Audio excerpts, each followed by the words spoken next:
Que a graça e a paz do Senhor Jesus nos renove nessa manhã. Amós capítulo 7. O Senhor Deus me mostrou o seguinte: eis que ele formava uma nuvem de gafanhotos no momento em que começavam a brotar as plantas da entre-safra. Ou seja, a cultura tardia que vinha depois de concluída a colheita, reservada ao rei. Quando tinham acabado de comer toda a plantação, eu disse: Senhor Deus, perdoa, por favor. Como poderá Jacó sobreviver? Pois ele é pequeno.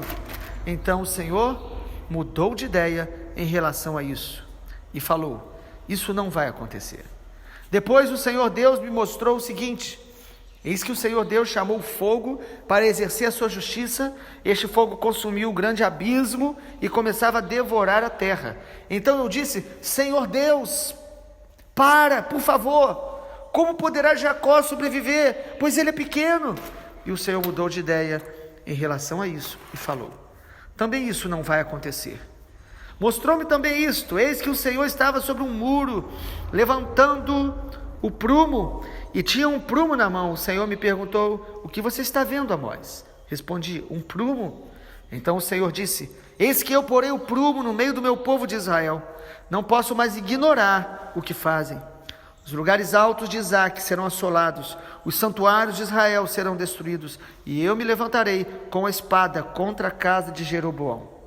Então Amazias, o sacerdote de Betel, mandou dizer a Jeroboão, rei de Israel: Amós está conspirando contra o rei no meio da casa de Israel.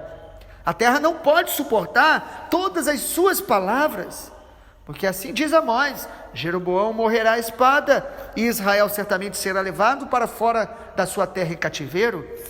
Depois Amazias disse a Amós: saia daqui, vidente, fuja para a terra de Jacó e vá ganhar a vida por lá.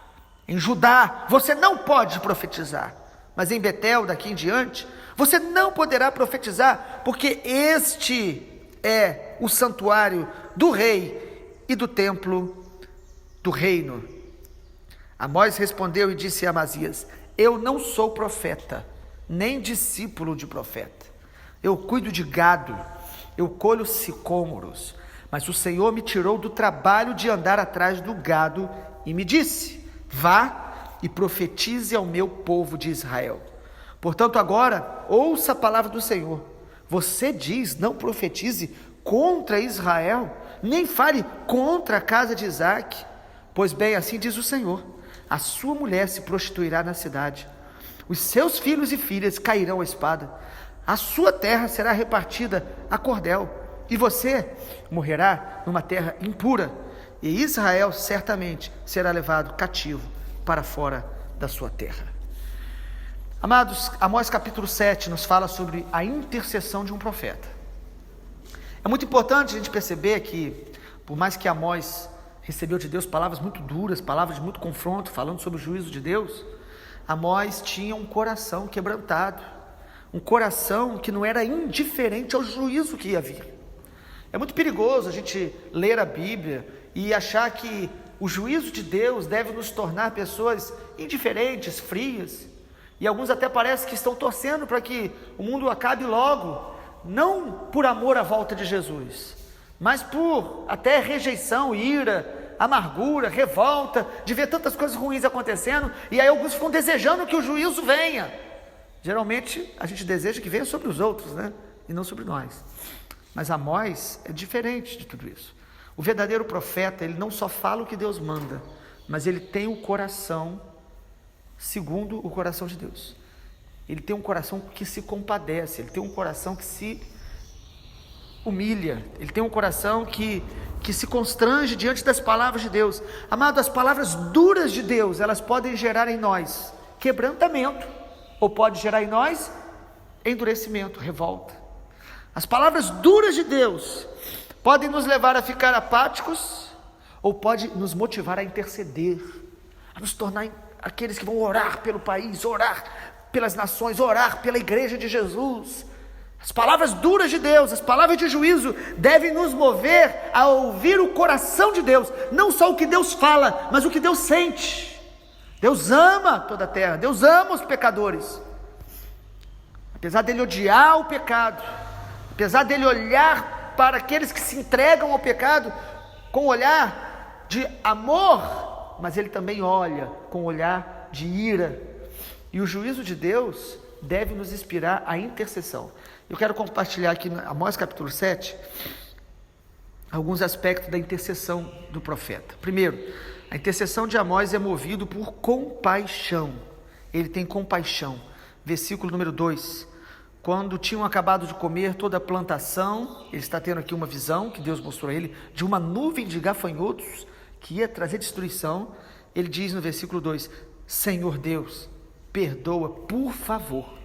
Como poderá Jacó sobreviver? Pois ele é pequeno. Irmãos, ele sente a dor de ver uma nação sendo destruída. Ele sente a dor, a tristeza do pecado que estava trazendo toda aquela maldição, toda aquela destruição que estava para vir. E ele clama. Isso me lembra o coração de outros intercessores da Bíblia. Abraão, Deus falou para ele que ia destruir Sodoma e Gomorra. Abraão foi clamar ao Senhor. E o clamor de Abraão livrou Ló e as suas filhas. A Bíblia fala que Deus falou para Moisés, Moisés, eu vou destruir o povo de Israel, vou começar um novo povo através de você, esse povo é muito difícil. Amado, Deus falou isso por causa da ira contra o pecado de Israel, mas Deus também estava provando o coração de Moisés. Moisés podia ter falado, ai que bom Senhor, é ótima essa notícia, mas Moisés falou o quê? Não Senhor, não faça isso por causa do teu nome.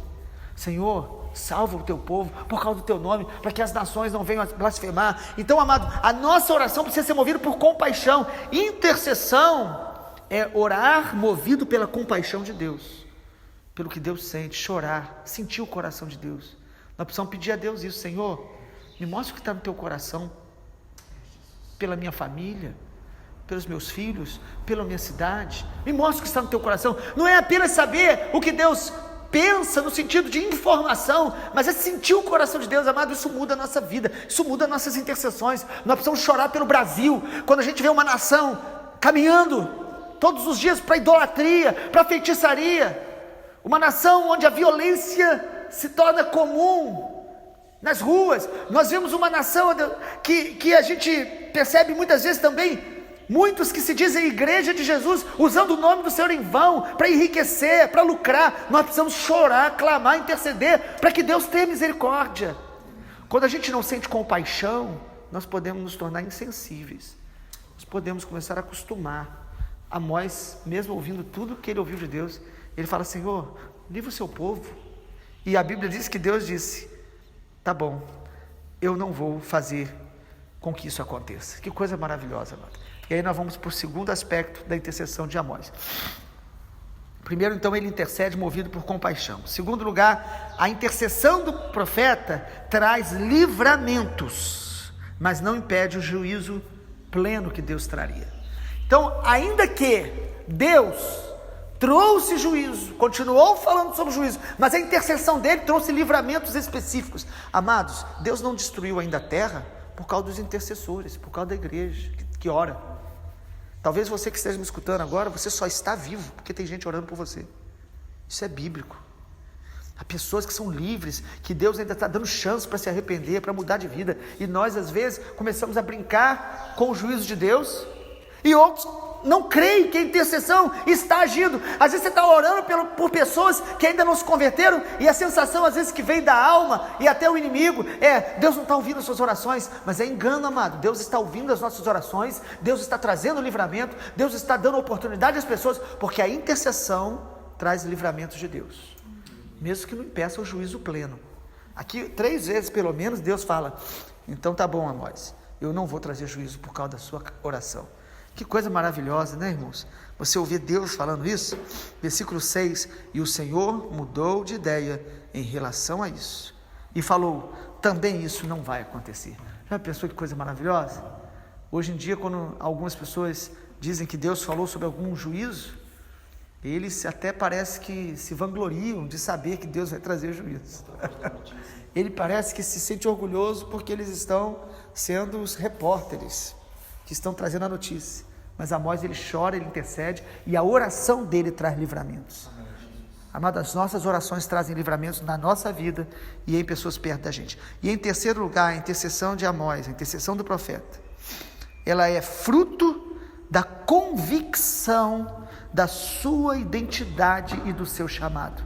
Amado, Amós não falou porque ele queria falar, ele não falou porque ele tem um título, porque alguém deu a ele essa autorização. Perceba a partir do versículo 10 que se levanta ali um falso profeta. Diz aí que é sacerdote, na verdade. Versículo 10, Amazias, o sacerdote de Betel, mandou dizer a Jeroboão: Amós está conspirando contra o rei. E olha o que Amazias diz: a terra não pode suportar essas palavras. É impressionante que até as pessoas que se dizem tolerantes, quando a gente fala uma palavra de Deus que confronta o pecado, as pessoas dizem: que isso? Nós não podemos suportar palavras tão duras. E queria calar a voz de Amós. Não apenas o sacerdote Amazias avisa o rei e está aí tentando paralisar, neutralizar, intimidar Amós, mas no versículo também 12, Amazias fala com Amós: saia daqui, fuja para a terra de Judá e vai ganhar a vida por lá. E aí ele diz, em Judá você pode profetizar, mas em Betel não. Ou seja, aqui no reino do norte, não vem profetizar aqui não, vai para o reino de Judá, profetiza lá. E ele era de Judá. Amado, muitas vezes as pessoas vão tentar calar a voz profética, e às vezes a gente está tentando calar porque a gente não quer ouvir o que Deus está mandando falar. Mas Amós continua orando, continua profetizando. Por quê? Porque ele tinha convicção de quem ele era e do seu chamado. O que nos mantém no ministério é a convicção de quem nós somos e de quem nos chamou. Não é o título, não é porque alguém te chama de algum nome. Você não precisa, nós não precisamos de título nenhum. Amós diz aqui algo tremendo, versículo 14. Versículo 14, Amós diz: eu não sou profeta e nem discípulo de profeta. Aí como que ele está profetizando? O que ele está dizendo é que ele não fazia parte da escola de profetas que havia em Israel. Ele não tinha sido consagrado ou ordenado da maneira mais formal, ainda que Deus também trabalhava assim.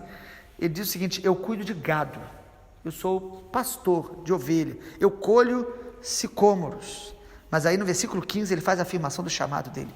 Amado, nós precisamos ter convicção de quem nos chamou, de quem nós somos, para que ele nos chamou, em que lugar ele nos plantou. Nós precisamos ter essa convicção. Isso precisa ser muito claro em nosso coração. Ainda que nos momentos de crises, às vezes de batalha espiritual ou emocional, nós venhamos a ter alguns tipos de dúvidas. Porque andar com Deus, amado, não exclui momentos de incertezas, mas momentos. A vida nossa em Cristo deve ser debaixo de convicção de fé. Amós afirma o seguinte: glória a Deus. O Senhor, versículo 15, o Senhor me tirou do trabalho de estar atrás do gado, e ele me disse: vá e profetize ao meu povo de Israel. Você sabe o que Amós está dizendo? Eu não vou fugir, eu não tenho medo do rei, porque eu sei quem me chamou e ele mandou eu fazer isso. A oração dele, o ministério dele era fruto de convicção da sua identidade, do seu chamado. Por isso ele tinha essa ousadia. Amado, quem ouve Deus verdadeiramente tem ousadia, tem coragem de falar o que Deus mandou falar. Amém. Tem convicção, não vai ficar intimidado. Ainda que Elias era um homem cheio do Espírito, e em algum momento ele ficou intimidado, mas ele correu, ele fugiu. Mas quando ele para ouvir Deus, Deus não apenas o restaura, mas o reenvia para o ministério. Diz assim: ó, você vai voltar lá, você vai ungir outros, e você vai ver Jezabel sendo vencida como Jezabel foi destruída. Nós temos que ser profetas, intercessores, que sabem quem nos chamou, que sabem a nossa identidade. Nós temos que ter convicção disso, e é isso que nos mantém firmes. Essa é a intercessão de um profeta. Que o Senhor possa nos renovar, nos fortalecer.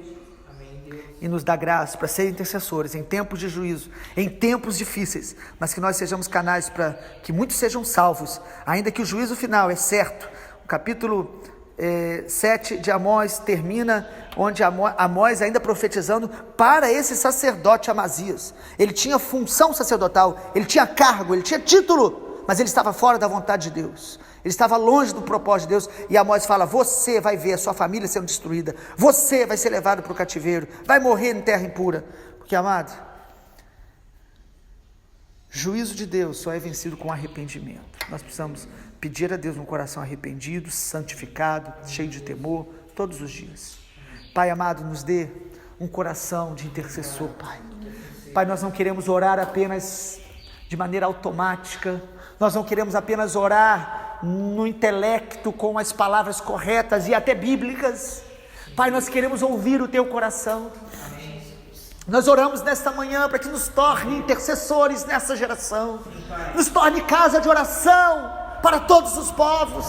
Pai, nos torne aqueles que, através das nossas orações e súplicas, nós veremos vidas sendo libertas, livres, juízos sendo, ó Deus, estancados sobre a nação, pessoas sendo libertas de todo engano, da idolatria, da feitiçaria, do falso evangelho, da imoralidade, do mundanismo. Senhor, em nome de Jesus, nos levanta como intercessores que vão gerar promessas na terra, que vão trazer intervenções da Tua graça, da Tua misericórdia. Sim, Deus, faça isso conosco, nos desperte como profetas e intercessores, que não precisam ser reconhecidos pelos homens, mas que sejam conhecidos pelo Senhor, em nome e para a glória de Jesus. Amém, Senhor. Amém, Jesus.